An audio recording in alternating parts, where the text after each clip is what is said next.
Hi, I'm Joe Nichols, and I'm back with Representative Tom Tillberry from Hey, Joe. 51B. How's it going? Good, All right, good. welcome back to Capitol Voice. Yes. Especially now that we can talk about the wrap-up of the 2010 legislative session.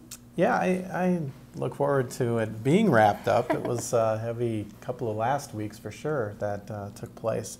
You know, we did close. We wanted to close session. That was very important for us to close on time.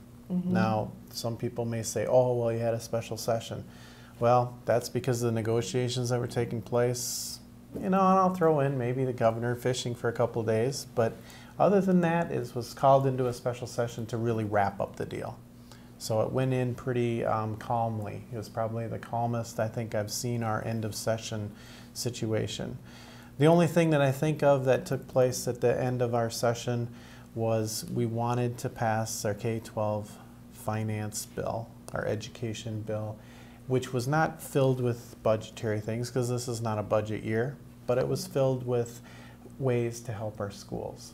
But the only way that we could get it to come up in that time period was to make sure that we had really enough votes to suspend the rules to bring that up and get it passed. We had the governor agreeing to sign what we had because we took out any controversial items. Right. However, at the last second, people across the aisle decided that they didn't want to have that suspension of rules. They wanted to make sure we just stuck with our plan with the governor on the special session ideas and so on, and we held it to that spot. You know, they do have a point as far as suspending of rules. You know, that is different, but we felt we had an agreement with them, and then they turned around and didn't want to do it. So on the one hand, I feel like, okay, they do have a point, but when it comes to really costing our schools, because we had some real serious things in there that could help our schools pay for things. And that's being that I really am an education advocate, and I think that's where our ticket is as far as getting us out of economic problems. It sure could have helped with some of the things that we had in there. Because that was really, for the legislature, you entered this session knowing that it was a bonding year. You'd Right, have to deal with right. bonding requests, but there were really massive budgetary issues, not only for this year, but you're facing next year multi-billion-dollar deficits. Right, and we used that concept that I keep saying. We needed to have, you know, reducing, so that meant control your spending, control things in that area. Where can we cut things? And then revenue, where can we get revenue? That was a constant question. Where can it come out? We attempted to get some revenue in places where we knew the governor had signed in the previous years. You know, so we looked at it as what could he sign?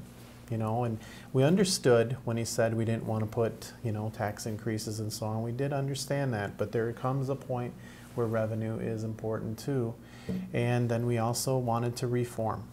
We wanted to set things up where we could look at them and say, okay, what do we do to reform our government? How do we get the best bang for our buck?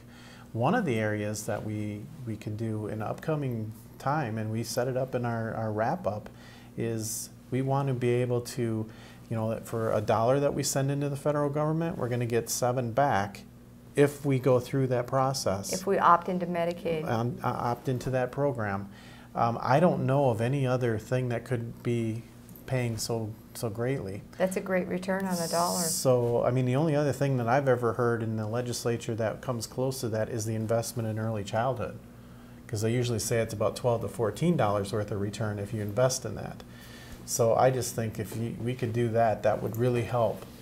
I was talking to someone even last night from Health Partners saying, yeah, that is so vital to helping our hospitals. And so I just thought, a lot of people get it. They get this idea, but what keeps us from doing it?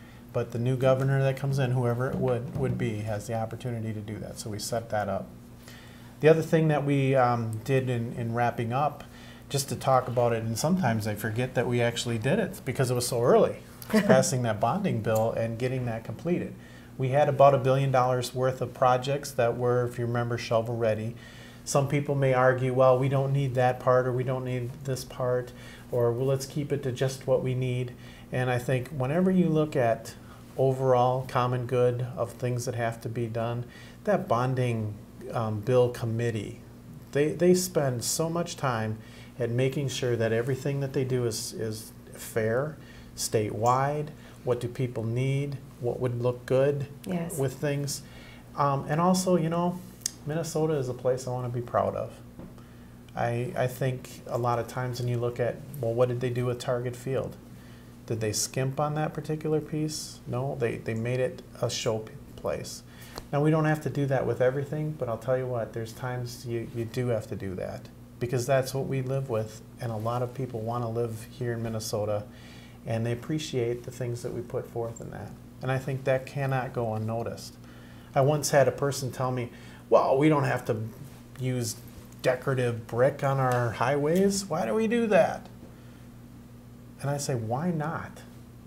When you're on the highways and you're driving and people are visiting your home, don't you want to have a nice thing to show people? Putting your best foot forward. And it doesn't have, and I did a little research on that after that comment was made of, why don't we just put basic brick up? I don't need to see anything great or whatever, thinking that they were spending a lot more money using the so-called decorative brick. I priced it out. They actually saved money with the decorative brick than what he was suggesting.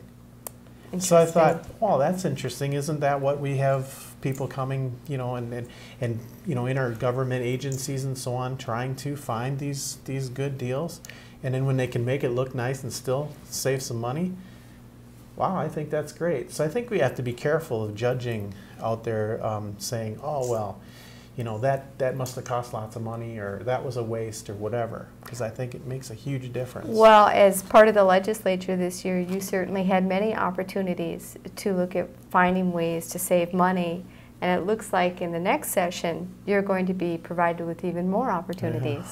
Definitely challenges, aren't they? The thing I liked about this session too was, you know, we didn't hear a lot of bills like in tax committee. I remember my first time we heard every single bill.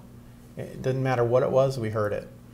Now, some people would say, well, that's a good thing because then every idea was out there. But this time around, we said, we're going to hear your bill if you can pay for it. So it had to fit in that framework. We had primary categories that it had to fit into, and if not, we didn't pay any attention to that, or we didn't want to. So it didn't get a hearing, or it didn't get any type of chance to get voted on. Well, Representative Tillberry, I want to congratulate you on a successful end to the 2010 legislative session. Oh, thank you. It was a good end. I think we got it done and we did it on time. I hope we have an opportunity to visit again before the next holiday in July. And until then, this is Representative Tom Tillberry from District 51B on Capitol Voice. And thank you, Joan, and hopefully everyone will send me back. Oh, I'm sure they will. Thanks.